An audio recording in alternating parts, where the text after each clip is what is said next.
Olá, minha gente, Deus abençoe. É uma alegria estarmos aqui neste vídeo tão esperado. Nós vamos fazer um vídeo de perguntas e respostas. Eu estou aqui com a presença do professor Felipe Aquino. Professor, é uma alegria ter o senhor aqui.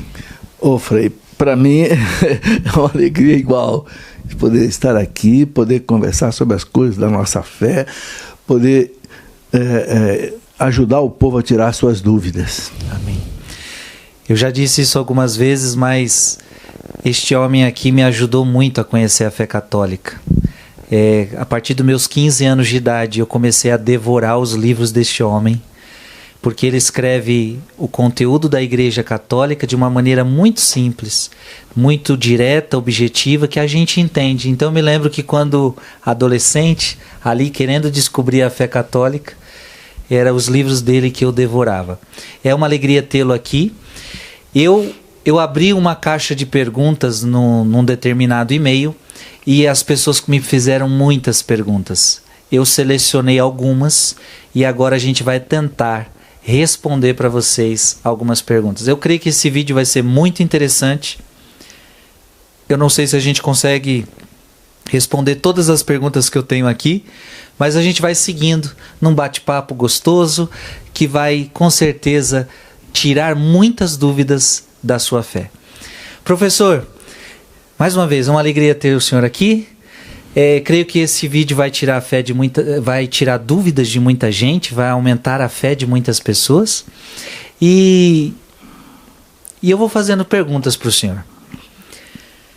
Uma pessoa perguntou: o que a igreja pensa sobre o Halloween? O Halloween é uma festa pagã, né? Não tem nada a ver com a nossa festa. Era a época das bruxas, lá muito tempo atrás, lá naquelas celebrações que havia lá na Escandinávia. Lá. Quer dizer, é uma festa que não tem nada de cristão, de católico, é pagã. Tanto assim que a igreja substituiu o dia lá de Halloween para o dia de Todos os Santos, exatamente para tirar a conotação pagã totalmente e colocar, né? Era uma cultura dos celtas, né? Que acreditavam nas bruxas e tal, e isso se propagou muito, né?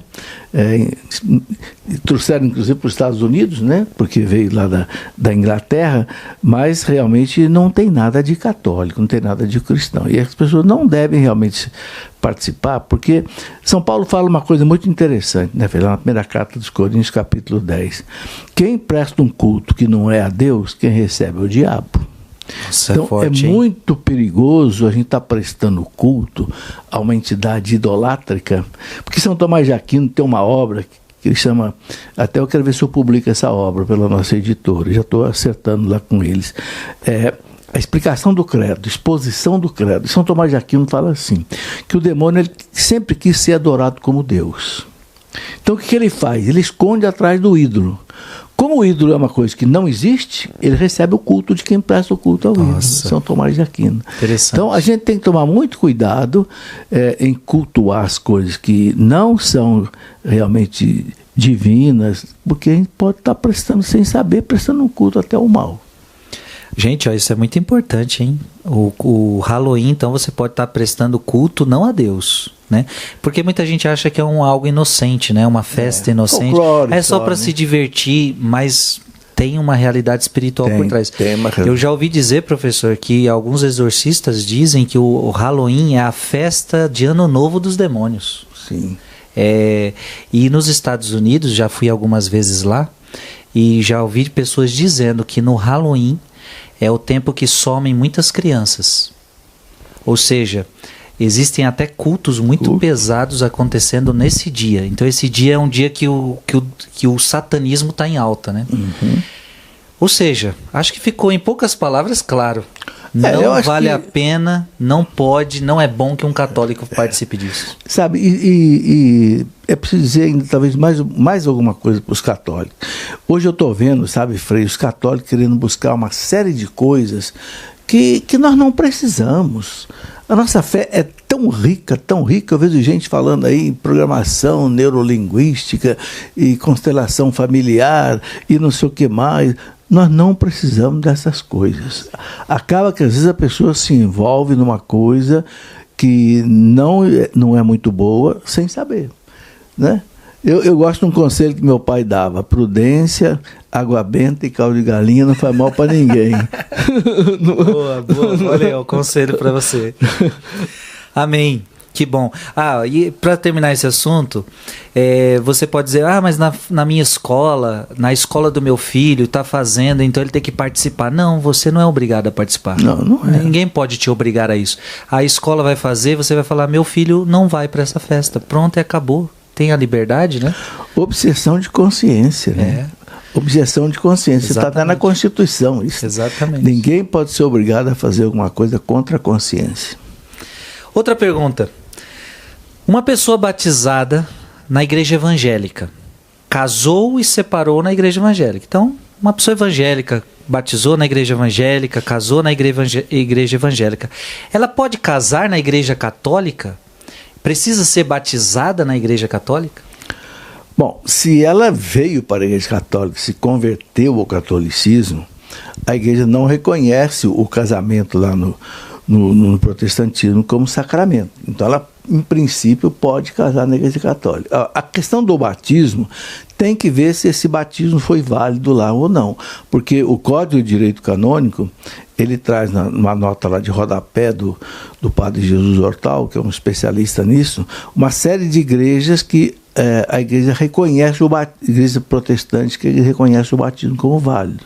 Uhum. Então tem que ver se esse batismo foi válido ou não. Se houver dúvida, o que o pároco deve fazer? Batizar sob condições. Se tu não és batizado, eu te batizo, em nome do Pai, do Filho e do Espírito Santo. Amém. Então é isso. É meio que até que simples, né?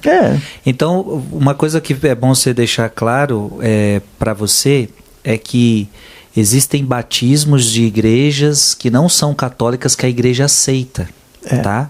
Então isso é importante você entender. Agora, qual que a igreja aceita, você precisa perguntar. Eu fui batizado na igreja tal, a igreja aceita? Tem uns que sim, tem uns que não. Né? Tem que, qual é o critério? Tem que ver o que essa igreja considera o batismo. Porque tem igrejas que consideram que o batismo não é importante. Para nós é fundamental. Então, quem não acha que é importante, aí esse batismo já não vale. Então, tem que haver realmente uma... Agora, normalmente fica a dúvida, essa parte. Aí é o batismo sob condições. Então, essa pessoa, ela, se tem dúvida, tem que batizar na igreja católica, né? Como o professor está falando. Se a igreja aceita o batismo dela, ela então, ela já é batizada. E ela pode casar na igreja católica porque a igreja não reconhece o casamento na igreja evangélica. Ou seja, o casamento tem que ser católico. Outra pergunta. Acho muito machismo não abrirem as portas para as mulheres estarem realizando missas também. Aonde fica tal igualdade? E aí, professor, as mulheres serem sacerdotisas? Padre, essa é uma questão que tem que ser bem explicada. O Papa João Paulo II, quando ele fechou as portas, né? Naquele documento dele, Ordinatio Sacerdotalis, ele disse: a igreja não tem competência para mexer nisso. Por que ele colocou? Aí tem uma questão teológica, que é a seguinte: veja bem, o Verbo, quando se encarnou, o Verbo não tem sexo. Deus não tem sexo. Por que ele se encarnou como homem, não como mulher, para salvar a humanidade? Porque ele veio fazer o papel do sacerdote, que liga a humanidade a Deus. E por que ele veio como homem? Porque ele é o novo Adão. Então é um problema teológico. O sacerdócio é uma atividade, é uma missão do homem. Não é questão de discriminação com a mulher nem nada. É uma questão de missão. Entende? Então, por exemplo, a mulher tem uma missão de ser mãe, gerar um filho. O homem não tem essa missão. E aí nós homens não podemos ficar bravos com Deus. Senhor, eu não posso gerar uma criança, é tão bonito. Não, Deus é missão, né? Cristo, ele é ele é o São Tomás de Aquino, ele é o único sacerdote, os outros são seus ministros. Então, por isso que o sacerdócio é do homem. E veja, nunca, nem no povo judeu, houve sacerdotisa, só sacerdotes, né? E não era uma questão assim de cultura, não, porque havia uma série de religiões ali que tinha sacerdotisas no tempo dos judeus, e eles só tinham sacerdotes homens. Já era uma questão teológica. Então as mulheres têm que entender isso, não é uma questão de cultura, uma questão de discriminação, é uma questão teológica. Por isso que o Papa fechou as portas. E aí perguntaram para o Papa João Paulo II, o senhor está colocando isso dogmaticamente? A resposta da Congregação da Fé foi sim. Ou seja, essa é uma questão que a igreja não muda mais. Olha que bem. Gente, e é interessante, né, professor, que ela coloca machismo. Como se... Nada. Gente, não existe esse negócio de machismo e feminismo dentro da igreja. Essas coisas não entram. Machismo e feminismo não entram. E nem racismo. Quantos, eu gosto de colocar isso, quantos santos negros nós temos, né? Sim. Que beleza, um São Benedito que era escravo, uma Santa Baquita. Então a igreja não tem discriminação, não tem racismo, não tem nada. Agora ela tem a questão teológica por trás, que muitas vezes o povo não entende, né? Sim. Nas Santas Ceias, inclusive na Santa Ceia, só homens, né? Jesus escolheu nem a Virgem Maria. Nossa Senhora. Nem a Virgem Maria. E ela não ficou brava por causa disso, né? Agora, a primeira que anuncia o evangelho é uma mulher. Uma mulher, tá aí. Maria Madalena é a primeira que anuncia o evangelho. Então, gente, é questão... Olha, muito bom, professor. É questão teológica. Então, nenhum papa tem autoridade para mudar isso. Isso. Seria um grande erro teológico, né? Se algum papa um dia chegasse, não, agora vamos ordenar as mulheres. As mulheres podem fazer muita coisa na igreja, como hoje já fazem, né? Mas ser padres, acho que ficou claro, né? Vamos lá. Uma outra pergunta, professor. Se um padre reza a missa estando em pecado mortal, o sacramento da Eucaristia dado por ele nessa missa é válido ou se torna sacrílego para todos os fiéis? Não, o sacramento é válido. O padre comete um pecado grave, porque não pode celebrar a missa em pecado mortal, que inclusive ele comunga na missa. Então, aí nós temos que entender exatamente a diferença entre sacramento e um sacramento e um sacramental. O sacramento, quem opera é diretamente Deus, através do ministro, em persona Christi. Não importa se o padre é mais santo ou menos santo, é Cristo que opera. Se batizou, está batizado. Porque é Cristo que realiza aquilo ali, diferente do sacramental, que aí depende da fé do ministro e fé do fiel. No sacramento, não. Se a pessoa recebeu a Eucaristia, não importa se ela está em pecado mortal ou não, ela recebeu a Eucaristia. O Cristo está ali, porque é uma ação de Deus. A pessoa vai cometer um pecado se fizer uma coisa errada. Então, pode ficar tranquilo, né? Se o padre realmente é padre legítimo, lícito, e ele consagrou, o pecado dele não passa para ninguém. Acho que ficou claro para você, né?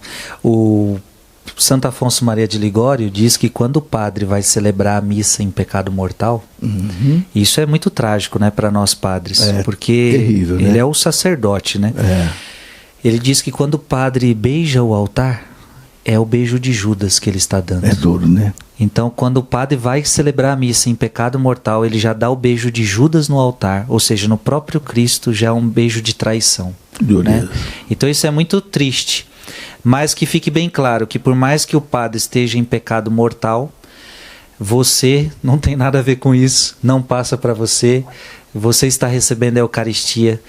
E isso é bonito, né, professor? Deus, é como se Deus não se utiliza dos homens, mas não depende dos homens, né? A graça dele atua mesmo com as nossas infidelidades, né? Isso é lindo demais. Outra pergunta. É permitido católico frequentar a maçonaria?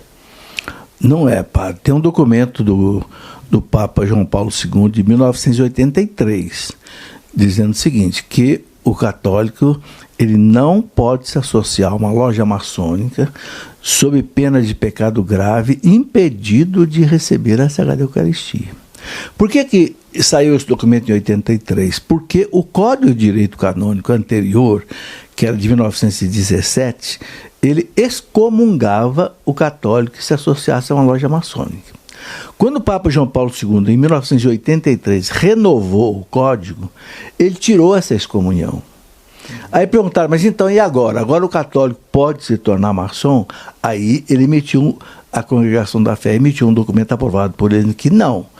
O católico se associar a uma loja maçônica, ele não é excomungado, mas ele está em pecado mortal. Ele não pode comungar. É um documento de 1983 da Congregação da Fé, aprovado por João Paulo II. Já deu para entender. O professor falou que é pecado mortal, então a coisa é grave. E aí, não dá para a gente aprofundar aqui, mas se é grave é porque eles, com certeza, seguem princípios que não são os nossos. Exatamente. Tem coisas que não tem nada a ver com a gente. E não é só não tem nada a ver, é contraditório. Não tem como ser católico e ser maçom, né? Mais uma pergunta. Não entendo por que anular o casamento. Se Deus ordenou até que a morte os separe, então não está em pecado quem pede anulação, já que é uma lei humana? Veja, a primeira coisa que tem que ficar bem claro é o seguinte: a igreja não anula casamento, não existe isso. Se um casamento foi válido, nem o Papa pode anular. O que o tribunal da igreja fala? Ela fala que o casamento não aconteceu. Não foi válido. E aí tem uma série de razões. O Código de Direito Canônico considera pelo menos 19 razões que pode o tribunal declarar. O ponto mais importante é o chamado consentimento pleno. O que é o consentimento? É aquele sim que o casal diz no altar. Vocês querem se casar? É de livre, espontânea vontade? Ninguém aqui está com medo, está chantageado, está ameaçado de qualquer coisa, porque se houver alguma restrição a essa liberdade, o casamento não vale. E está certo, padre, o casamento é uma decisão pro resto da vida. Se a pessoa casa, eu tenho que casar porque senão o meu sogro me mata, não pode valer. Ou se o sujeito está embriagado, ou se o sujeito tem um problema mental, não sabe o que ele está fazendo. Então tem uma série de itens. Eu escrevi um livro, né, Família Santuário da Vida, onde eu coloco ali todos os cânones do direito canônico que fala quais são os pontos em que um casamento pode ser declarado nulo. Ou seja, ele não aconteceu, não houve o vínculo. Entende? Então o casal ele pode até ter morado junto, pode até ter filho, mas se não houve o vínculo, eles não estão casados diante de Deus. Porque Jesus disse, não separe o homem o que Deus uniu, mas Deus não uniu. Então, tem muitos casais que o tribunal declara que não então não tem nenhum pecado da pessoa solicitar do tribunal a chamada petição, né, para que o tribunal analise o caso Até dele. Porque é bom que você entenda isso. Ela pede a nulidade, mas não é sempre que a igreja dá. Não é sempre. Entendeu? Então você coloca assim, é pecado a pessoa pedir nulidade? Não, é uma investigação que vai acontecer. E tem que ter testemunha, tem que ter um processo gigantesco. Aí tem 3 juízes que julgam, né, exatamente para não dar empate. Tem 3 juízes, analisam tudo e julgam se aceita ou não, né? Então, a coisa séria. Então, a pessoa pergunta, é pecado pedir a nulidade? Não, é uma investigação que está acontecendo. Então, você pode ter certeza, tem muita gente que recebe negativa. Não podemos anular o seu casamento. Porque o que Deus uniu, o homem não separa. Não, certo. Mas é porque eu fui... existe muita pessoa que pode procurar a nulidade. Houve adultério no meu casamento. Não é caso de nulidade. Então, aí a igreja vai chegar para você, mas dá para perdoar. Não é caso de nulidade você receber, você teve um adultério dentro do casamento. Mas eu casei e só descobri depois que eu já estava sendo traída. Bom, aí é diferente. Aí é diferente. Você casou enganado. Será que você casaria se você soubesse que você está sendo traída? Não. Se eu soubesse, eu não teria casado. Sim. Então pronto, você foi enganada. Então isso é nulidade. Você dá para entender? Então não é pecado não pedir a nulidade, até porque a igreja não vai dar para todo mundo isso. E o professor deixou muito claro. Não é que anula casamento, né? Não. Declara que não houve o casamento. Não houve casamento. Uma coisa importante de dizer é o seguinte: o que é motivo para que o tribunal declare que um casamento não foi válido? É alguma coisa que aconteceu antes do casamento. Porque se o casamento foi válido, o que acontecer depois não torna mais o casamento nulo. Se houve adultério depois, se um matou o outro, isso aconteceu depois do casamento. Se foi válido, acabou. O que acontece depois é outra história. Agora, o que o senhor falou, se antes do casamento houve alguma coisa que passa por depois, aí sim há indícios de nulidade. Eu gosto de dar o exemplo do meu pai e da minha mãe. Meu pai e minha mãe casaram na igreja, meu pai e minha mãe, e houve a nulidade matrimonial. E qual é a causa? É justamente o que a gente está falando. Minha mãe casou com meu pai e foi omitido dela uma doença que meu pai tinha, que causou muitos problemas no casamento, problemas graves. E escondeu da minha mãe. Mentira. Então minha mãe casou sem saber do real problema do meu pai. E aí trouxe muitos problemas para o casamento, muitos. Não estava dando certo, só depois que ela foi descobrir os problemas do meu pai, né? E aí a igreja entende que não houve casamento. Não houve casamento. Não houve o vínculo matrimonial. Ou seja, eu estou dando o exemplo até do meu pai e da minha mãe, porque foi algo que aconteceu antes do casamento, entende? Antes. Não foi depois. Não foi depois do acontecimento. Tipo, diferente se minha mãe soubesse. Não, eu sei que ele é assim, eu quero cuidar dele assim, eu entendo tudo, conheço todos os laudos médicos, eu amo ele assim. Aí é diferente, você tem conhecimento. Mas aí se foi omitido de você o conhecimento, né? Sim. Gente, é isso. Aos poucos a gente vai trazendo para você muitas dúvidas, professor, sobre essa questão. Vamos lá. O que a igreja acha da fertilização in vitro? A igreja é contra. O catecismo da igreja deixa bem claro. Existe um documento de 1983 da Congregação da Fé chamada Donum Vitae, o dom da vida, que o catecismo transcreve isso lá no catecismo. Ele fala o seguinte: a criança tem o direito de ser gerada pelos seus pais, num ato de amor. Porque é diferente você gerar um bezerro, você pode fazer até clonagem e tal, uma planta, mas o ser humano não. O ser humano tem alma. Ele é a imagem e semelhança de Deus. Então, a paternidade e a maternidade foi dada por Deus. Deus me deu o dom de ser pai, eu tenho 5 filhos com a minha esposa e tal. Então, a igreja entende o seguinte, que não pode o ato de gerar a vida ser transferida para a mão de um biólogo, de um bioquímico, de um farmacêutico e tal, num tubo de ensaio. É o pai e a mãe que tem que gerar num ato de amor, gerar os seus filhos. O documento chama de ato fundante da vida. O ato que dá fundamento à vida é a participação do pai e da mãe.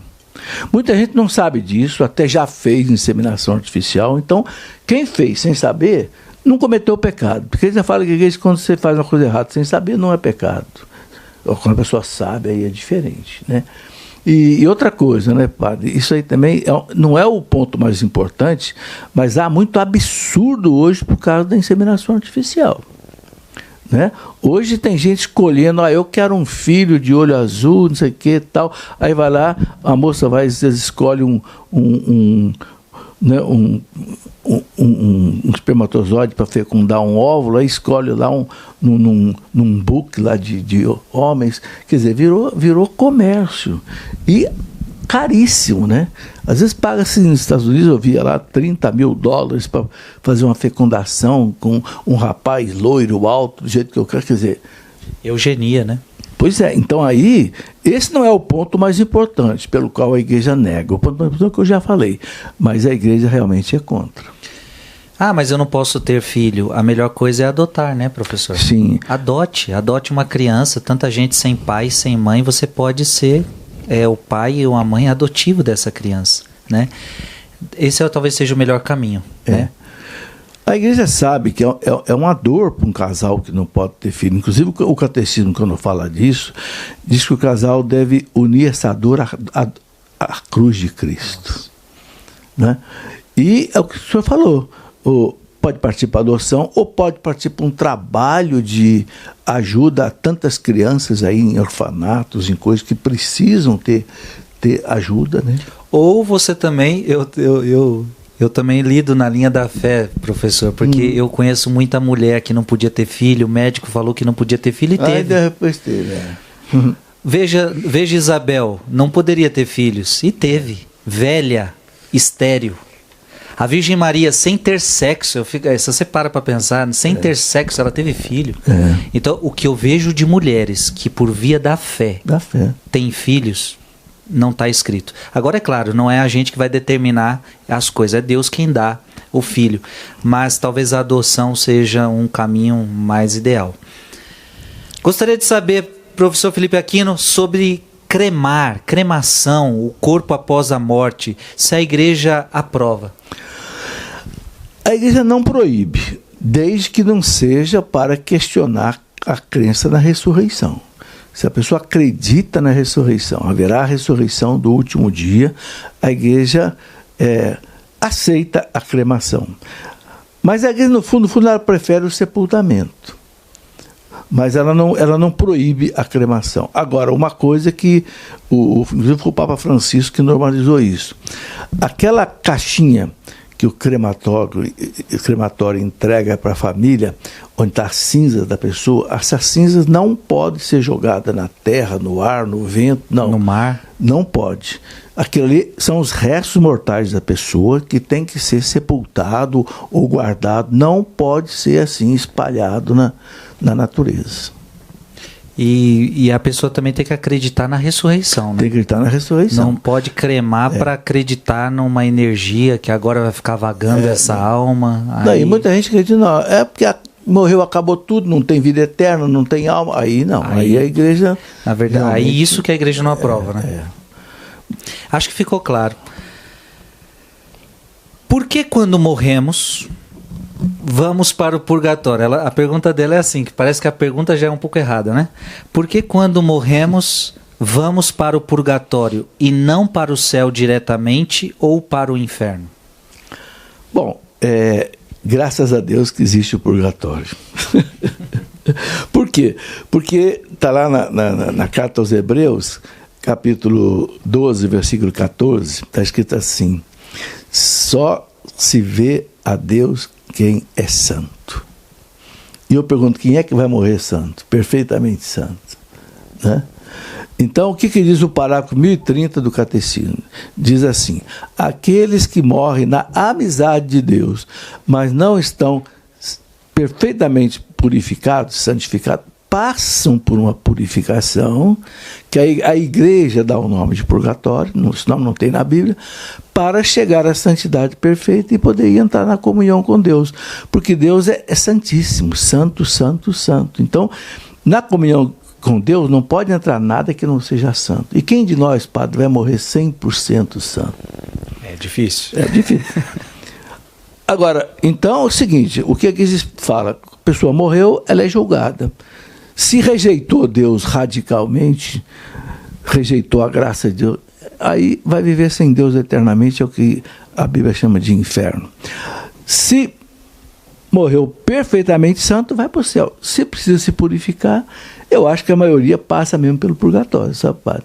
Por isso que a igreja, em todas as missas, reza pelas almas do purgatório, que é o melhor que a igreja pode oferecer por elas, porque a igreja explica que no purgatório a alma não pode mais fazer nada por ela, porque com a morte termina o tempo de conquistar méritos diante de Deus. Então, quem socorre as almas do purgatório, no sentido delas se purificarem, é a igreja do céu e a igreja da terra, que socorre a igreja do purgatório.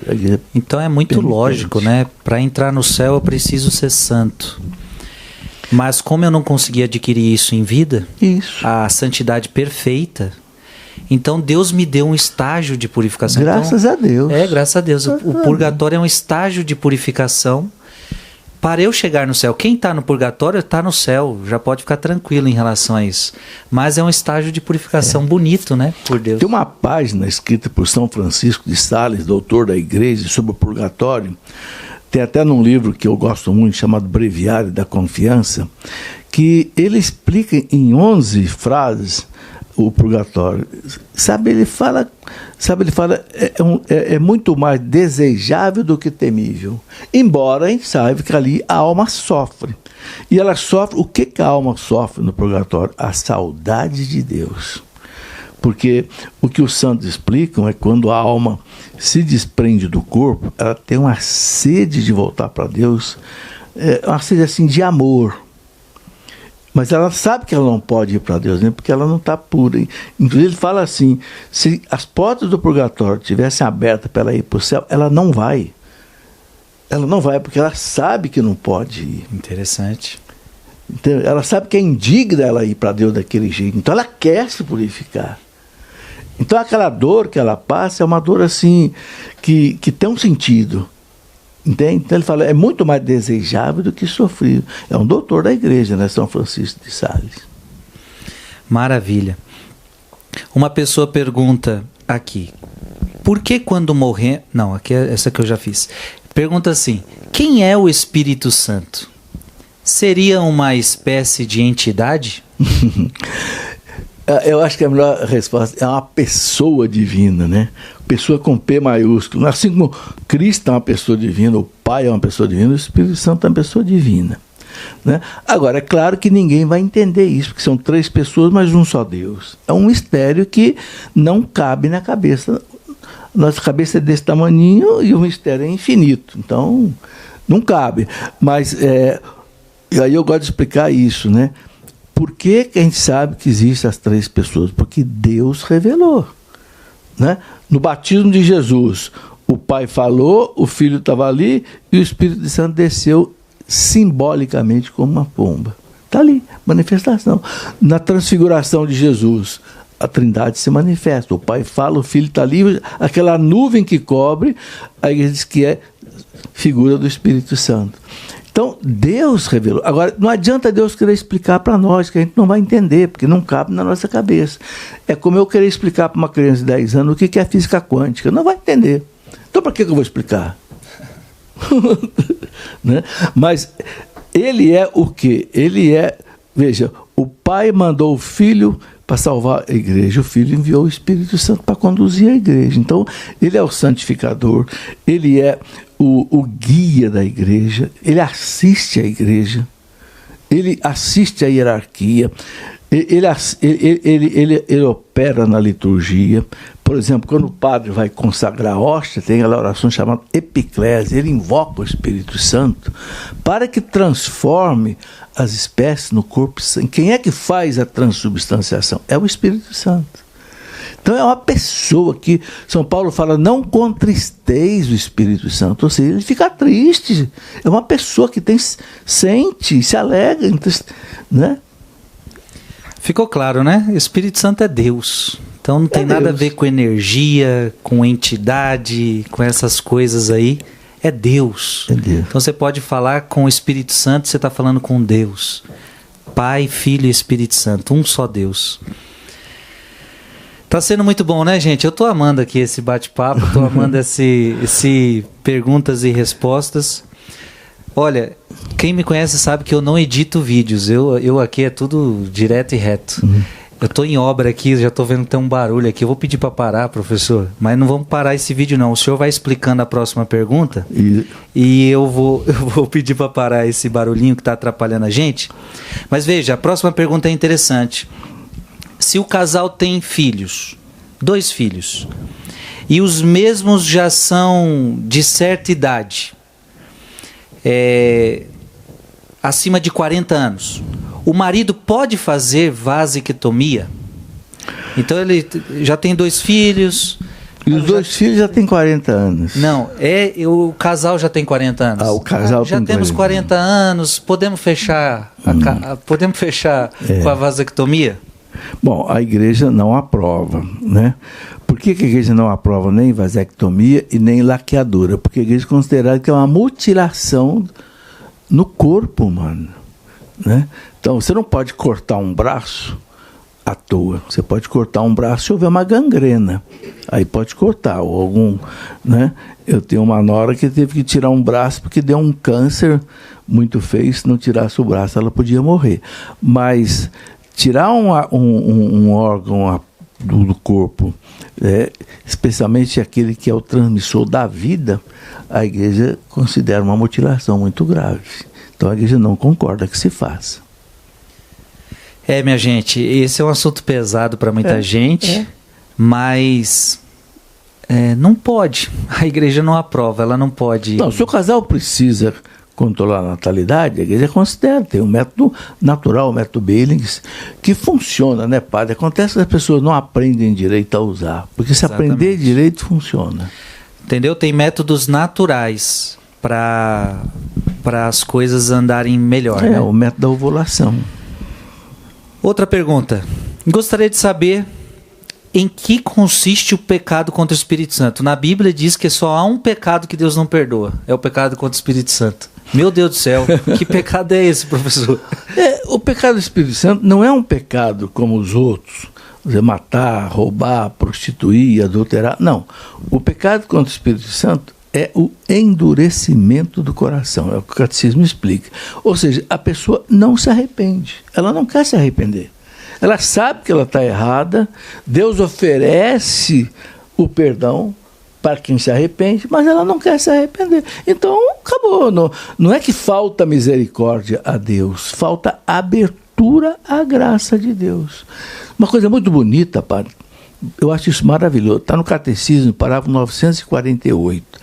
O Catecismo fala assim: não há pecado que a igreja não possa perdoar, desde que a pessoa esteja arrependida e não queira voltar ao pecado. Então não importa se a pessoa matou 1000, mas se ela se arrepender mesmo, de verdade, se confessar, Deus dá o perdão. Porque ela se abriu para a graça do perdão. Agora, o que é o pecado contra o Espírito Santo? A pessoa não se abre. Por exemplo, aqueles judeus que queriam matar o Cristo. Quantas chances eles tiveram para reconhecer a divindade de Cristo? Até na ressurreição de Lázaro. Não, aí queriam matar o Lázaro, porque o Lázaro era a prova da ressurreição. Né? É um pecado contra o Espírito Santo. E Jesus fala do pecado do Espírito Santo no Evangelho, quando ele está fazendo o exorcismo e os fariseus disseram: ele está expulsando o demônio por Belzebu. Pelo amor de Deus, como é que o demônio vai expulsar demônio? Que coisa mais hipócrita. Ou seja, para não reconhecer a divindade de Jesus, que estava de fato expulsando o demônio, ele inventa, ou seja, não abre para a graça de Deus, não se arrepende. Esse é o pecado contra o Espírito Santo. E essa pessoa vai para o inferno, porque ela não quer o arrependimento, ela não quer o perdão, ela está escolhendo, né? Ela está escolhendo. E veja, por que eu estou falando agora que ela vai para o inferno? Porque a Bíblia diz que é o único pecado que Deus não perdoa. Mas não perdoa porque a pessoa não quer ser perdoada. Então vai para o inferno, você não quer. Por isso, padre, por isso que a igreja insiste tanto, né? A Santa Faustina Kowalska, com a pessoa se abrir para a misericórdia. A misericórdia de Deus está aí. O Cristo morreu na cruz para dar o perdão para qualquer pecado. E eu não me abro para esse perdão. Quer dizer, é como se você está com um câncer. Eu digo: eu tenho remédio para te curar. Eu não quero. Então vai morrer de câncer. Você está com um problema seríssimo. Eu tenho aqui o remédio. Não, mas eu não quero tomar esse remédio. Não, paciência. E Deus é tão... Inclusive eu já emendo outra pergunta, porque a pessoa perguntou assim: uma pessoa que comete adultério e se arrepende é perdoada? Claro. É o que a gente está falando, todo pecado é perdoado. Talvez o maior pecado que eu vejo que a igreja considera é o pecado de matar uma criança no ventre. Esse talvez seja... Aí a pessoa até é excomungada, né? Mas a igreja perdoa se você se arrepende. Perdoa. Se você se arrepende, a igreja te perdoa. Perdoa. Matou uma criança no ventre, a igreja, se você se arrependeu, é um dos piores pecados, mas a igreja vai te perdoar. O adultério, se você se arrependeu, vai te perdoar. Agora, o pecado contra o Espírito Santo, eu não quero perdão. Me veio agora na mente Jesus na cruz com o ladrão, um pedindo perdão e o outro não. Um se fechando. Um se fecha. Um abriu para mim. E um abre o coração. E eu fiquei pensando, né, professor? Deus é tão misericordioso que ele, até o último momento, ele espera. Uhum. Porque você fica... Preste atenção. Imagina, uma pessoa caminhou certo a vida inteira e ela recebe a salvação. O outro caminhou errado a vida inteira. Se ele pedir perdão no último momento da vida...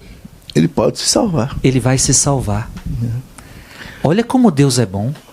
Né? Como Deus é bom. Então, agora, tem um pecado que Deus não perdoa. É o da pessoa que não quer. Tem uma coisa que a gente já fala também, padre, do pecado contra o Espírito Santo, que é o pecado da desesperança. É a pessoa que diz assim, o meu pecado é tão grande que Deus não pode perdoar. Aí não se abre para o perdão. Como que não pode perdoar? Será que o seu pecado é mais forte do que o sangue de Cristo derramado? Nossa. Então é uma espécie de uma ofensa a Deus, achar o meu pecado é muito grande, não dá para Deus perdoar. Que para com isso.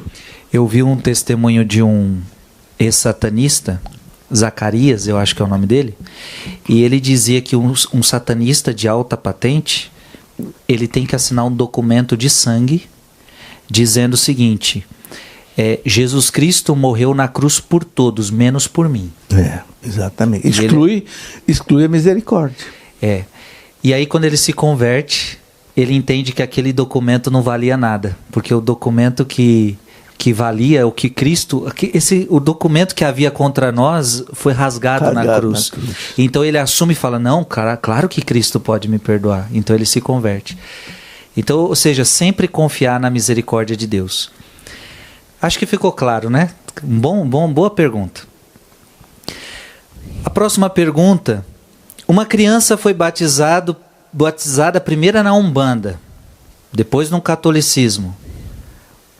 O válido é o qual? Catolicismo.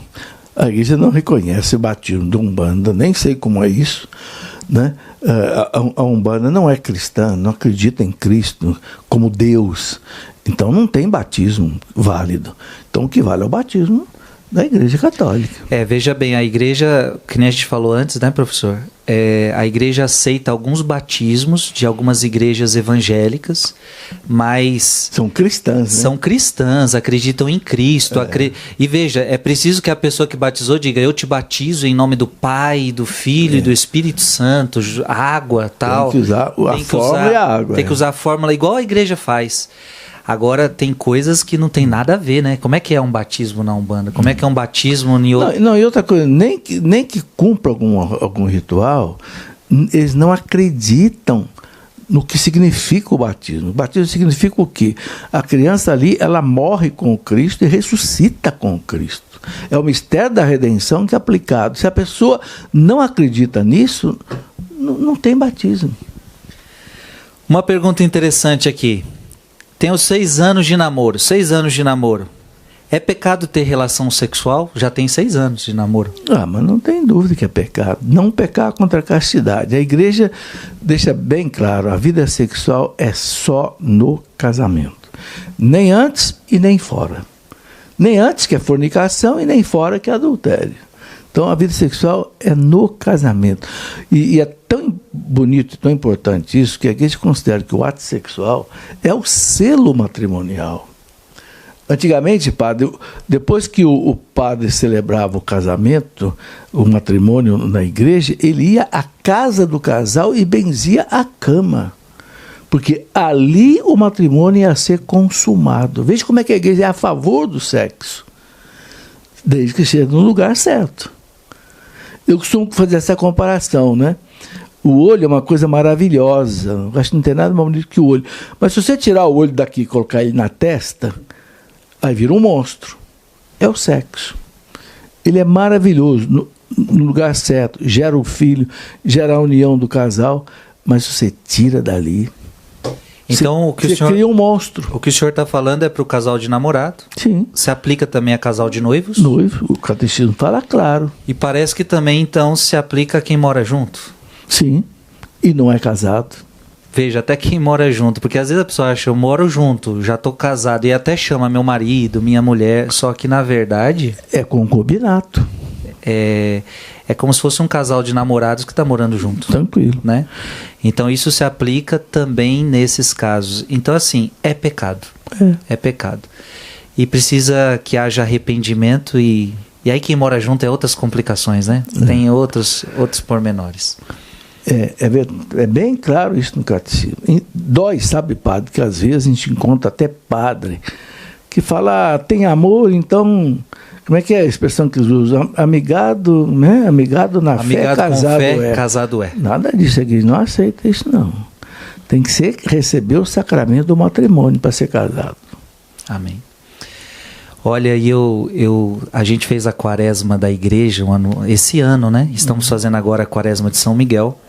Professor, quantos casais casando? Quanta gente morando junto e casando? Eu encontro muitos que vêm até a mim pessoalmente ou por testemunho. 20 anos. Ontem mesmo, eu encontrei um na igreja, terminando a missa, ele falava, Frei, me convenceu, suas pregações convenceram. 10 anos que eu morava junto, vou casar agora. Gente de mais de 20 anos, 30 anos, porque tinha essa mentalidade, né? Amigado com fé, casado é. Não, casado é na igreja. Aí o sexo vai ser uma bênção, né? Vai ser bonito, vai ser santo. Outra pergunta. Boa tarde. Ela diz assim, poderia explicar melhor sobre a sanação radical? O que é isso? A sanação radical é sanação na raiz, né? No latim fala sanatio in radice, é curar na raiz, né? Às vezes houve um casamento onde alguma coisa não ficou bem esclarecida, só vou dar um exemplo, né? Mas que depois o casal lá na frente entendeu que aquilo ali para eles não foi uma obstrução no casamento, mas era algo que objetivamente podia causar nulidades. Eles podem chegar ao bispo e dizer, olha, nós tivemos um problema lá atrás no casamento e tal, mas, né, por exemplo, um casal, um casa com o outro sem total informação sobre o outro. Mas depois chega lá na frente, esclareceu tudo, clareou tudo, se tem receio que aquilo ali possa ter anulado o casamento, vai ao bispo, o bispo faz a sanação na raiz, ou seja, apaga o obstáculo que possa ter havido lá atrás. Isso, um exemplo. Tem outros exemplos que eu não saberia dar aqui agora, mas que o bispo sabe quando é que ele pode, né? Enfim, resolver um problema de trás que não ficou resolvido, mas que o bispo pode considerar. Aí o Código de Direito Canônico dá alguns exemplos. Tem aqui também, não sei se o senhor poderia dizer alguma coisa, aquele caso onde a mulher, por exemplo, ela quer casar na igreja de qualquer jeito, ela é católica, só que o marido não quer de jeito nenhum. Não é que ele não quer casar com ela, ele não quer ir para a igreja. Sim. Acontece muito isso. Ele tem aversão à igreja, então ele até aceitaria, mas ele não quer ir para a igreja. Então, parece que isso daqui é aplicado a essa pessoa pedir para o bispo a liberação do processo inteiro, né? De o marido precisar ir na igreja e tal. Teoricamente, é um problema do passado que aconteceu e que o bispo tem competência para dissolver aquela obstrução numa ação. Agora aí é um caso que tem que ser analisado caso a caso, sabe, padre? Cada caso é um caso. É difícil a gente dizer assim de modo geral quando é que isso se aplica. Mas eu prometo, depois a gente um dia vai fazer uns vídeos só falando sobre isso. Eu acho que vale a pena esse assunto, eu acho que é muito importante. Eu dizia até para o professor Felipe Aquino, talvez essa sanação radical, ela é capaz de resolver muitos casamentos. Sim. Né? Muita gente que está morando junto poderia resolver através disso, né? Mas é claro, precisamos entender esse assunto, talvez trazer até um canonista, gente que... Não é simples. Não é tão simples assim, mas talvez resolveria o caso de muita gente. Uma pessoa... Não, isso aqui já respondemos. O senhor tem até um livro sobre isso, sobre essa pergunta. A pessoa pergunta assim, o que foi a Inquisição? O padre, não dá para explicar a Inquisição num programa desse rápido, né? Para você ter ideia, eu tenho um livro lá de quase 300 páginas, né? Porque a Inquisição foi uma coisa que teve 6 séculos praticamente. A Inquisição começou em 1200, terminou em 1800. Né? Agora, por que aconteceu a Inquisição? Vou colocar só o ponto central da questão. Por volta de 1100, renasceu na Europa uma heresia antiga chamada gnosticismo. A gnose e era dualista. Dualista assim, é o seguinte sentido: acreditavam que um Deus bom acreditava que existia 2 deuses. Um Deus bom que só criou coisas espirituais e um Deus mau que só criou coisas materiais. Bom, então se um Deus mau criou coisa material, o que é material não presta. Então vamos desprezar o que é material. Então, por exemplo, proibia casamento, por quê? Porque o casamento gera um filho que é material, é matéria, então é do Deus mau. Chegavam até a matar a mulher grávida, apunhalada no ventre, porque ela estava trazendo um fruto do mal. Nossa. Isso lá por volta de 1100. Outra coisa, faziam verdadeiras convulsões sociais, por exemplo, sabe que o que é material é mal, incendiavam fazendas, queimavam plantações, uma série de coisas, né? Aí a doutrina, tudo isso aí é complicada para explicar assim rápido. Bom, o que aconteceu? Os reis começaram a pegar esse povo e botar na fogueira. Isso em 1100, o rei Roberto, chamado o Pio, francês, Pio quer dizer piedoso, colocou 13 cátaros, eram os chamados cátaros, na fogueira. Isso em 1100. A igreja não tinha nada a ver com o peixe. E a coisa foi crescendo, foi crescendo, foi crescendo. O imperador Frederico II instituiu a pena de morte na fogueira para esse povo. E aí, o que aconteceu? Os reis foram apertando a igreja tem que fazer alguma coisa. E a igreja entrou com a Inquisição. Por quê?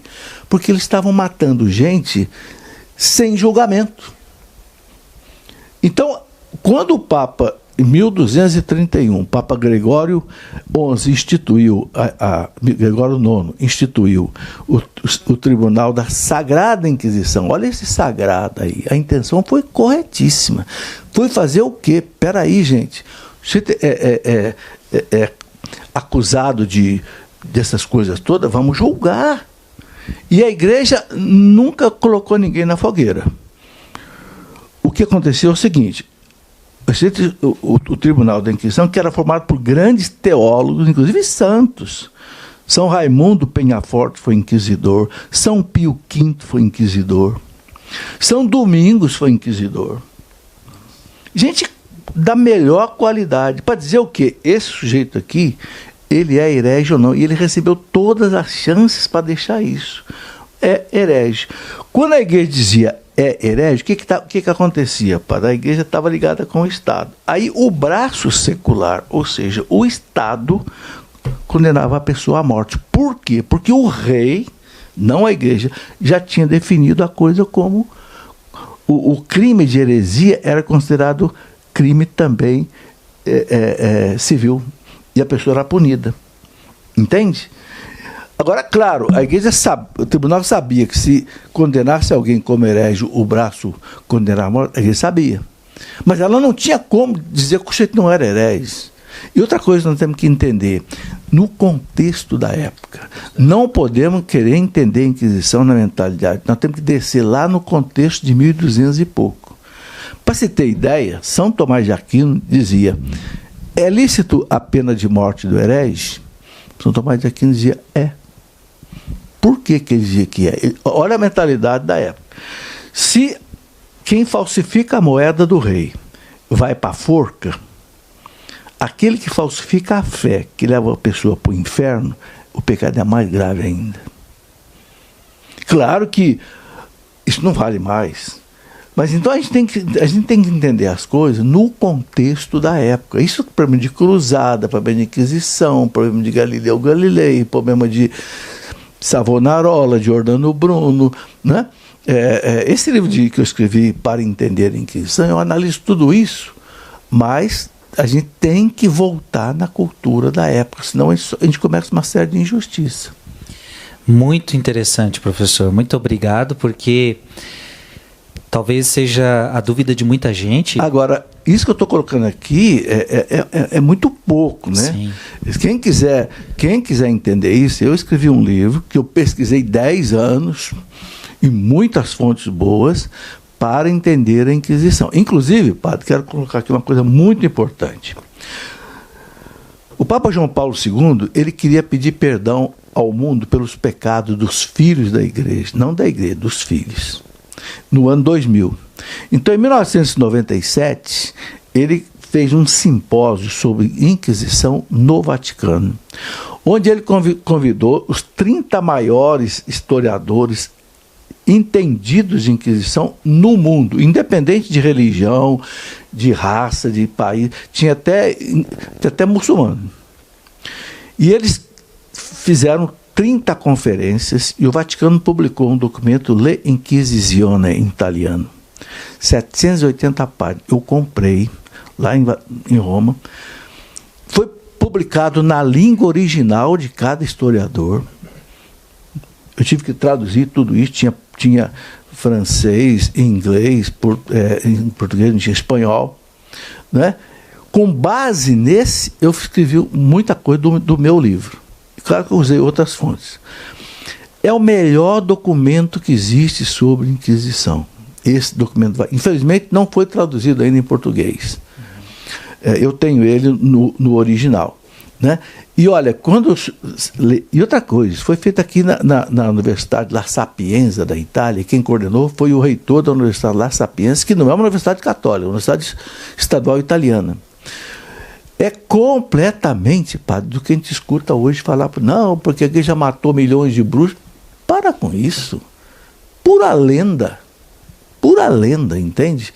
Quer dizer, a gente sabe que houve muitas propagandas anti-igreja por parte do protestantismo, por parte do iluminismo, que colocou essas coisas e a pessoa que não estudou a coisa a fundo acha que é verdade. Nada.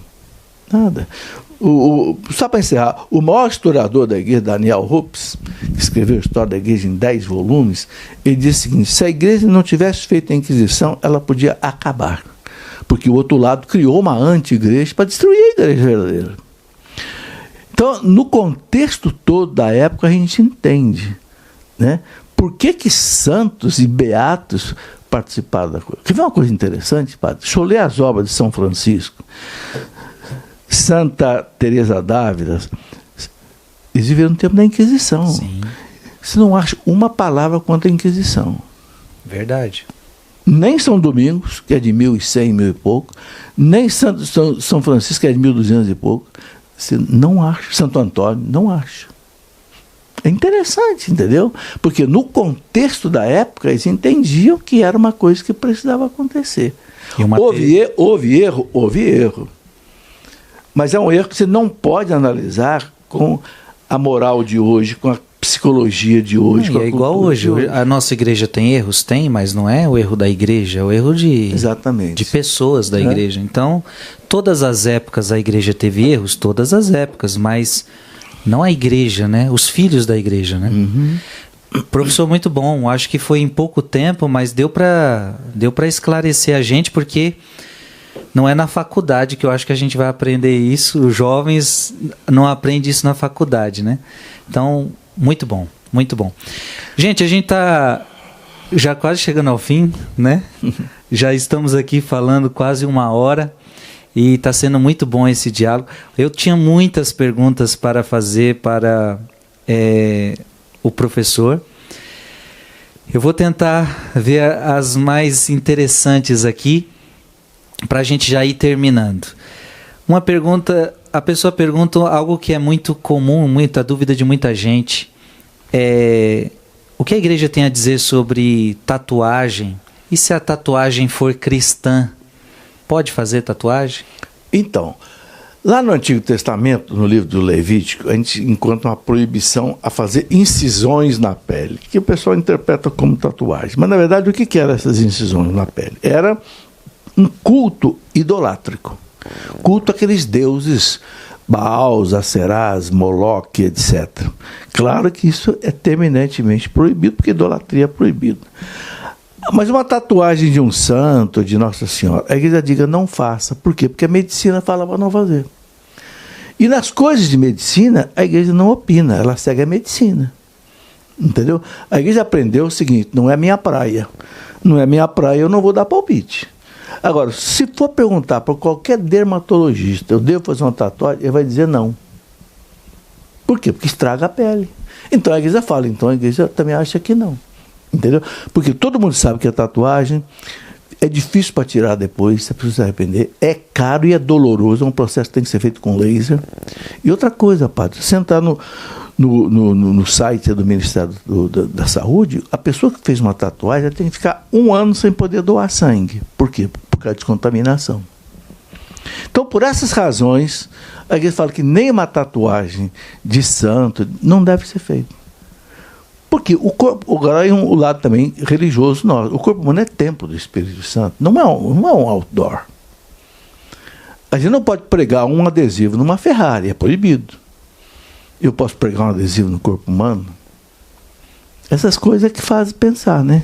Sim, sim. Acho que ficou claro, não é aconselhável. Agora, padre, virou uma moda tão grande que é uma coisa... Eu fico impressionado de ver como é que a tatuagem virou uma moda assim. É um modismo, né? É um modismo. Eu digo a você, se você já tem tatuagem, fique tranquilo. Já Sim, fez? Claro, já fez. Já fez, está feito.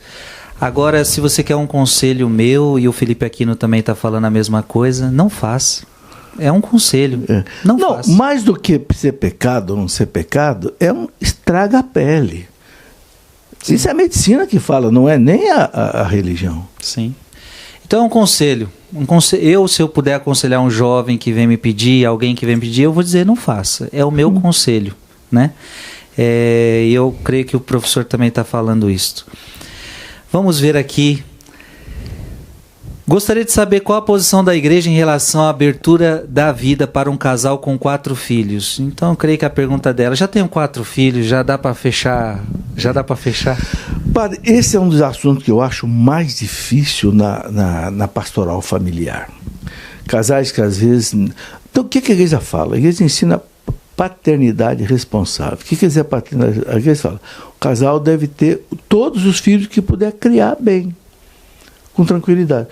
Chegou em 4 filhos, não pode ter mais? Então eles recomendam, então, se não dá mais, não tem condição física, não tem saúde, não tem dinheiro, então controla a natalidade. Agora a igreja fala o seguinte, controle pelo método natural. É isso que está na documentação da igreja. Aí o pessoal pergunta, mas professor, o meu caso é especial, tal, já fiz 4 cesáreas, tal, posso, não posso? Eu digo, olha, eu não posso dizer nada, porque eu nunca li num documento da igreja as exceções. Não sei se de repente um bispo pode autorizar. Agora, eu como leigo, eu não tenho condição de autorizar ninguém de usar um método ou outro método, entendeu? Porque você lê a Humanae Vitae, não fala nada. Você lê a documentação de João Paulo II, lê o catecismo, você não acha exceções. Agora, eu vou abrir exceções. Eu vou dizer para um casal, não, você pode usar pílula, você pode fazer vasectomia. Eu costumo dizer para o povo que a igreja não permite, eu não permito. O que a igreja também não condena, eu não condeno. Então vai ficando claro para você que a igreja quer que você esteja aberto à vida. Agora, eu acho que o senhor está falando o seguinte, cada caso é um caso. Né? Se tem algum caso muito específico, tem que levar à igreja, tem que levar ao bispo, e para discernir essa situação.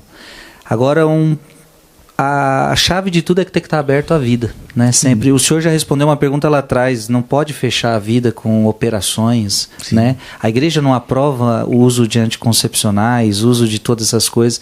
Então, ou seja, é a promessa, é a grande promessa feita no casamento. Você promete receber todos os filhos que Deus te mandar, educar na fé do e educá-los na fé, né? Eu gosto muito de Santa Zélia e São Luís, os pais de Teresinha. Tiveram 9 filhos. E se você olhar, Zélia não foi muito fácil para Zélia, porque ela, por exemplo, não amamentava. E é interessante, padre, que eles não queriam ter filhos. Sim. Para viver uma vida para Deus. Aí o diretor espiritual deles, não, se vocês casaram, vocês têm que ter filho. Casamento é para ter filho. Tiveram 9 por obediência à diretor espiritual. 9 filhos. E mesmo com as dificuldades de amamentar, com as dificuldades de ter filho, Zélias entendeu essa importância. Né? E quatro irmãs. Eu tenho aprendido, professor, que essa questão de abertura à vida, ou você tem fé ou você não se abre. Ah, sim, sem dúvida. É um dado de fé. Sim. Porque se você ficar pensando, mas será que eu vou ter dinheiro para cuidar? Veja, é fé. Uhum. Você veja que no passado tinha-se muitos filhos, mas aquela mulher tinha fé. E nunca faltou nada para as crianças. Né? Então, assim, se você não tiver fé, você vai pensar que o dinheiro não vai dar conta. Se você não tiver fé, você vai falar, eu não tenho saúde suficiente. Entra vários fatores que a fé resolve. Uhum. A confiança em Deus. Claro, cada caso é cada caso, mas eu estou cada vez mais convencido de que a fé é fundamental para um casal. Sem dúvida, a fé é fundamental. Eu conheci um casal na nossa cidade que tiveram 24 filhos. Olha aí. Tiveram 23 e adotaram mais um. O pessoal do Lorena conhece, o pessoal Guatura. Esse homem, padre, um dia eu conheci ele, eu era garoto ainda, ele estava no 8º filho. Olha o que esse homem falou para mim, me lembro direitinho, que ele vendia tijolo, meu pai estava comprando tijolo dele, ele e os filhos faziam tijolo na beirada lá do Rio Paraíba. Um dia eu conversei ele na bicicletinha dele, eu conversando ele na minha casa, que ele estava entregando os tijolos lá. Ele falou assim, olha, quando nasceu meu 8º filho, eu estava tão ruim das pernas, de bolso, que o padrinho da criança no batismo falou para mim, ele chamava ele de Baracho, ô Baracho, deixa eu levar essa criança, eu acabo de criar, depois eu devolvo ela para você, não vou ficar com ela não. Olha o que ele falou, padre, não, Deus dá, Deus cria. E esse homem teve 23 filhos, padre, com a mesma mulher, vários, ela morreu há pouco tempo atrás, com 90 e poucos anos. Aí diz que a gravidez faz mal, a mulher morreu com 90 e pouco, teve 23 filhos. O pessoal da minha cidade conhece, família Guatura. É o que o senhor falou. É impressionante, é um dado, né? De fé, né? É impressionante. Porque hoje a mulher tem 3 filhos, os médicos já falam que ela vai morrer no próximo. Você tem que tomar cuidado, você vai morrer. E às vezes a história prova que não é bem assim. Não é bem assim. Gente, mas cada caso é um caso. A gente sabe que a vida moderna hoje, padre, é mais difícil que a vida antigamente. Sim. A gente sabe, hoje as coisas ficaram mais caras. Sim.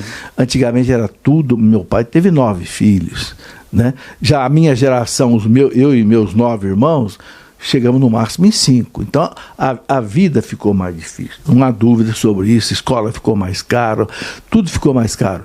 Mas também não se pode... A mulher começou a trabalhar mais. Também não se pode zerar. O que está acontecendo é que o povo hoje está querendo zerar, não quer ter filho.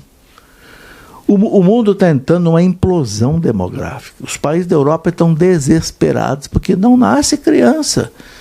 E o que o Papa Bento XVI falou lá? Uma nação sem filho é uma nação sem futuro. Não tem jeito. A Bíblia sempre enxergou filho como bênção. Uma né? bênção. Sempre como bênção. Enxergue seus filhos como bênção. Gente, eu vou ter que terminar, porque senão a gente vai ficar aqui. Tá tão gostoso. Gente, professor, eu vou fazer mais 2 perguntas, eu creio. Não, 3, vai, 3. Tem uma aqui que eu acho que é dúvida de muita gente. Eu vou tentar juntar uma em várias aqui. As pessoas perguntam assim, o que vai acontecer comigo depois da morte? Minha alma já é julgada por Deus? Como é que funciona esse caminho? Meu corpo vai para onde? Padre, isso é bem claro. Morreu, o corpo vai para a terra, acabou. A alma, o que é a morte? A morte é a separação da alma e do corpo. A alma é espiritual, a alma não morre, a alma não dorme, é espiritual. O corpo vai para a terra. Está escrito lá na carta aos Hebreus, capítulo 9, versículo 27. Está determinado que cada um morra uma única vez, e em seguida vem o juízo. É assim, literalmente. Ou seja, São Paulo fala que vamos ser julgados no tribunal de Cristo. Segunda carta aos Romanos, capítulo 5, versículo 10. Cada um vai ser julgado, vai se apresentar diante do tribunal de Cristo para receber a sua recompensa segundo o bem ou o mal que tiver feito nesta vida. É bem claro isso. É o juízo particular. É bem claro. E aí é aquela história, ali se decide a sorte eterna da pessoa, se ela vai completar a purificação no purgatório, você vai para o céu ou você vai para o inferno. O juízo final, quando Cristo voltar, não vai mudar esse julgamento. Vai apenas apresentar isso de público diante de toda a humanidade para que a justiça total seja feita. Eu escrevi um livro, padre, em que eu explico isso, o cristão diante da morte. Esse livro eu explico essas coisas todas, assim, bem fundamentado na documentação da igreja. Então, é isso aí. É um bom livro, então, para ler. Um bom livro. Vamos lá para a penúltima pergunta. Uma pessoa pergunta assim: o que pode ou não pode na vida sexual de católicos casados na igreja? Estou vivendo uma grande luta no meu casamento sobre esses assuntos. Então, acho que a pergunta dela, ela até coloca aqui: sexo oral, sexo anal, coito interrompido. Me ajudem, por favor. Bom, é um assunto longo também para colocar. Por causa dessas perguntas que eu recebo muito, eu escrevi um livro, Vida Sexual no Casamento. Aconselho. Um livro para cristão. Inclusive, o nosso bispo, Dom Beni, deu o imprimatur, quer dizer, autorização para publicar. Porque eu falei ao senhor bispo, eu só vou publicar esse livro se o senhor autorizar. Porque é uma coisa delicada, né? Então, padre, sexo anal não tem sentido. Por quê? Porque o sexo, ele foi feito para gerar a vida. Ninguém vai gerar a vida desse jeito. Oral também. Ninguém vai chegar à consumação do prazer sexual oral gerando uma vida. Então, está descartado. Por quê? Porque o sexo tem duas finalidades, unitiva e procriativa. Se não atender essas finalidades, não está dentro do plano de Deus. Agora, o que o casal pode no ato sexual? As carícias são lícitas, né? Isso os bons moralistas colocam, né? Principalmente as mulheres precisam ser preparadas, porque a vida sexual do homem e da mulher é completamente diferente. O homem é extremamente preparado para um ato sexual. Como diz o padre João Moano, o ato sexual do homem começa na cama, na mulher não, começa no café da manhã. Se ela não for amada durante o dia, tal, costumo dizer, para algumas começa lá no shopping, ou no restaurante, ou na lojinha onde ela vai comprar a sandália que ela quer. O sexo para a mulher está na cabeça, para o homem não. O homem está na genitália. Então, tem que haver o prelúdio, o lúdio e o pós-lúdio. O prelúdio, a preparação. Tem que haver a preparação. E aí as carícias que cada um aceita são válidas. João Moana, padre, psicólogo, escreveu vários livros, fala, vale até carícias orogenitais, desde que o casal aceite. E seja necessário para que ambos cheguem à satisfação sexual. Porque o grande problema hoje, padre, eu trabalho muito com casais há muitos anos. O grande problema é que o marido se realiza no ato sexual e a mulher não. Aí a mulher vai ficando frustrada e vai rejeitando o marido. E o marido começa a ficar no perigo de cair no adultério. Tanto é que o Código de Direito Canônico fala no débito conjugal. O Código de Direito, o casal, um não deve se negar ao outro, a não ser por um motivo justo, motivo sério. Entende? Então, a atividade sexual é algo muito importante para o casal. O casal precisa cuidar da atividade sexual porque causa problemas de separação, muitas vezes. Ou, às vezes, adultério, né, padre? Sim. Porque é complicado. É um assunto bem complicado. E pelo jeito que ela coloca, às vezes também pode ser que o homem exige, né? Eu quero sexo oral, eu quero sexo anal, sendo que ela não concorda, ela não quer. Não pode, é uma violência. E você não é obrigada a dar o que não é justo. De jeito nenhum. Não é justo pedir algo que você não... É violência. Se você não se sente bem, né? Não, isso aí é exploração, né? E não é algo nem que dá para se sentir bem, não é algo que é lícito, né? Não é algo que seja bom. É isso aí. É um assunto complicado, né? Complicado. Não dá para falar aqui, mas eu acho que deu para esclarecer essa questão tão importante. O assunto está muito bom, muitas perguntas boas, eu só peguei algumas, gente mandou mais pergunta ainda. A última pergunta, professor. o que é teologia da libertação? Como reconhecê-la? O que é essa famosa teologia da libertação? Bom, a teologia da libertação, ela nasceu... A parte teórica foi meio desenvolvida na Europa, mas a prática dela aconteceu aqui na América Latina. A partir dos anos 60, com a pobreza na América Latina, que é real, né? Alguns teólogos começaram a desenvolver uma teologia de cunho marxista, que se chamou teologia da libertação. Cunho marxista, ou seja, vamos fomentar a luta de classe, vamos buscar a solução só pela política, e aí esvaziou a espiritualidade.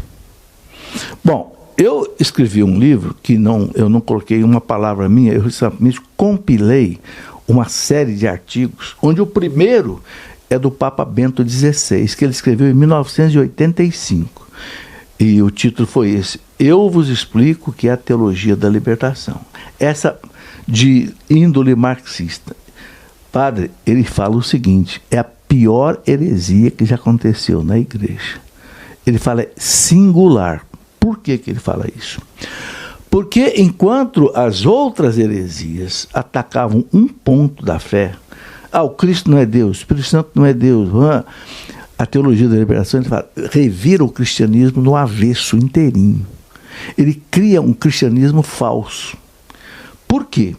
Porque ele tira o Cristo do centro e coloca o homem. Então, o João Paulo II diz, não é mais teologia, é antropologia. E aí não salva. Porque quem salva é Cristo. Interessante que um líder da teologia da libertação do Brasil é Leonardo Boff. E o irmão dele, Clodovis Boff, era adepto da teologia da libertação. O Leonil Boff escreveu um livro, Por que a teologia da libertação fracassou? Ele fala exatamente isso, porque tirou o Cristo do centro da teologia e colocou o homem, especialmente o pobre. Não é isso que vai salvar o homem. Então, é uma questão também longa. Quem quiser aprofundar, eu tenho um livro que chamei de Teologia da Libertação. Eu já escrevi há mais de 20 anos esse livro, Teologia da Libertação, onde eu não coloco nada meu.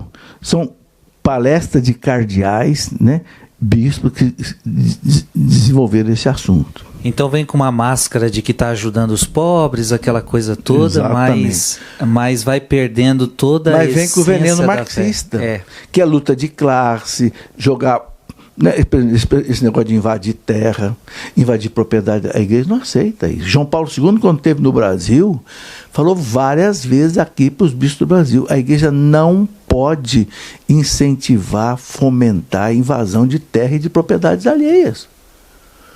Porque isso é revolução. Não é assim que se resolve. Tem que mudar as leis para haver benefício para o pessoal? Tem. Mas não pode ser feito na linha marxista. O comunismo matou mais de 100 milhões de pessoas, a gente sabe disso. Pelo que o senhor está falando, a teologia da libertação, ela esvazia a espiritualidade, esvazia, a fé. Porque eles não acreditam que a solução é espiritual. É aí que está a chave. Acredita que a solução é simplesmente política e nessa linha. Aí que está a chave, ó. Não acredita que a revolução do mundo vai acontecer de uma forma espiritual, ou seja, não acredita. Acredita só que politicamente a gente vai resolver os problemas. Não valoriza sacramento, não valoriza oração, não valoriza... Ótimo. Entendeu? Professor, vamos lá. Ó, tá claro para você, porque a pessoa está perguntando como reconhecer. A gente precisa dizer algo muito triste. Teologia da libertação continua ainda infiltrada dentro da nossa igreja, né? E muito. Leigos que são adeptos dessa teologia, padres que são adeptos dessa teologia, ou seja, como reconhecer? Você vê a tônica, se a tônica é o social ou se a tônica é o espiritual. Exatamente. Aquela pessoa não dá valor nenhum a sacramento, pode ser até mesmo padre, não dá valor a sacramento, não dá valor à oração, não dá valor ao Santíssimo Sacramento, não dá valor ao Santo Rosário, não dá valor à devoção. O negócio para ele é cuidar de pobre. O negócio para ele é o social. Não dá valor ao hábito. Exatamente. Entendeu? Ou seja, é fácil de reconhecer, não é tão difícil não. Não é tão difícil não. Agora, e tem que tomar cuidado. e tem que tomar cuidado, porque a gente tem que ser da teologia da libertação do evangelho, né? Que ele nos liberta do nosso egoísmo e do nosso pecado. Uma outra coisa que a teologia da libertação eles esvaziam a moral, né? Também. Nada mais é pecado, tudo pode. Não, o pecado passa a ser só o social. Exato. Olha, o pecado começa a ser um pecado. Gente, era muita coisa para dizer, né? É uma teologia perversa. Olha, eu recomendo ler o artigo do Papa Bento XVI. Eu vos explico que a teologia... Porque aí, padre, não sou eu nem o senhor falando. Aí Bento XVI, alguém que é Papa da igreja falou. Entendeu? E olha, ele escreve, detalha. Depois ele entra na questão da liturgia, na questão da moral, na questão da exegese, na questão da hermenêutica, na questão da análise da Bíblia. Inverte tudo. Mas olha, para mim foi forte o que o senhor falou, porque eu nunca tinha pensado nisso. A teologia da libertação é uma das piores coisas que já existiram na igreja, porque ela desvirtua tudo. Porque aí eu estou pensando, a liturgia, eles aí começa a bagunçar a liturgia, começa a bagunçar tudo, os sacramentos, tudo vira... Não, ele fala, cria um cristianismo falso. Agora, seguinte, mantém toda a mesma nomenclatura. Sim. Então engana. Aí que está o perigo. Engana. É lobo com pele de cordeiro. Exatamente. Jesus amado. E ó, tá cheio dentro da igreja, viu? Tá cheio. Tá cheio. Tá cheio. Vamos rezar e vamos fazer a nossa parte. Vamos dar o nosso testemunho. Professor, muito obrigado por sua presença. Que alegria receber o senhor. O professor hoje rezou conosco o Santo Rosário, né? Estamos gravando esse vídeo logo após um Santo Rosário. Foi uma bênção. É muito bom ter o senhor aqui. Espero que tenhamos outras oportunidades. Ai, padre, se Deus quiser. Um grande abraço ao senhor, um grande abraço a todos que ouvirem essa gravação. Que Deus abençoe a todos. Você que quer... Eu acho que esse programa... Eu falei para o professor, acho que esse programa está inaugurando algo no nosso canal. Vamos fazer algo de perguntas e respostas aqui, chamar pessoas muito competentes, como o professor Felipe Aquino, para responder. Eu acho que vai aumentar a fé de muita gente, né? Eu creio que algumas coisas a gente respondeu. Outras, talvez a gente deixou dúvidas. Mas é normal, a gente tem pouco tempo, né? Mas ao menos foi jogando luzes. Inclusive teve muitas respostas. Olha, eu não consigo responder tudo, mas tem um livro que eu escrevi sobre isso. Então, ou seja, vai agora pesquisar também, vai atrás, vai procurar. A gente tem as respostas, a gente sabe da verdade, só que tem horas que não dá para também trazer tudo aqui em respostas bate-pronto. Mas esses bate-pronto, acho que colabora, são pequenas pinceladas de fé. O professor Felipe Aquino, seria bom o senhor dizer no seu canal, o senhor responde perguntas toda semana? Segunda, terça e quarta-feira, de 7h30 da noite até 8h30 da noite, eu respondo perguntas que eu recebo durante a semana. Respondo por 4 redes, Facebook, YouTube, Instagram e Twitter. Então aí, ao mesmo tempo. 3 vezes por semana, é um trabalho constante do professor Felipe Aquino. Você pode ir nas redes deles e conferir. E também aproveito para dizer que ele é um escritor de muitos livros. Então vale a pena. Eu ganhei esses 3 dele, que eu acho que são dos últimos, né? Olha aqui, ó. Calúnias e lendas sobre a Igreja Católica. Calúnias e lendas sobre a Igreja Católica. Este eu nunca li, é novo, eu pretendo ler, vale a pena. Inclusive, muitas perguntas que eu recebi tinham algumas calúnias e lendas. Tem um aqui do Dom Carlos Lema, um bispo da Igreja Católica, Internet e Evangelho, as tecnologias digitais e a vida cristã, sim, bispo auxiliar de São Paulo, que é da editora Cleofas também. E também tem esse aqui eu estou muito interessado em ler, Manual da Fé Católica para Jovens e Adultos. Esta é a nossa fé. Esses daqui são os mais recentes, tá? Então eu aconselho você ler Sagrada Tradição, Sagrado Magistério, Sagrada Escritura, vale a pena. Eu sou daqueles que falam, olha, pesquisa todos os livros de professor Felipe Aquino. Eu acredito que já tem mais de 20, mais de 30. Na verdade, eu tenho 100 livros. 100? Eu tô baixo ainda. Tem 100 livros. Então, tudo que é professor Felipe Aquino, pesquisa, compra, vai botando na sua casa e vai lendo aos poucos. Vale muito a pena. Deus abençoe você, que Deus abençoe e que faça crescer sempre mais a sua fé. Em nome do Pai, e do Filho, e do Espírito Santo. Amém.